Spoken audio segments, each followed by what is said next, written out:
How painful is knee replacement surgery?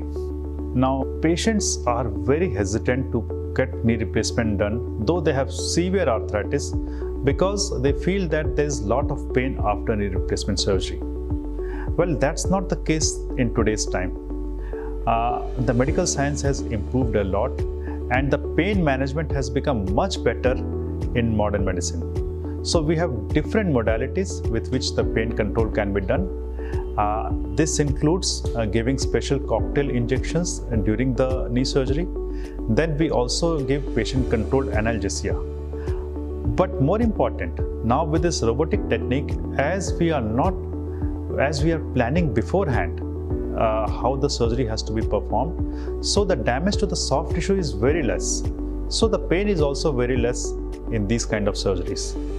So the pain control is much better in nowadays, in today's time after knee replacement, and it can be performed quite easily. Thank you.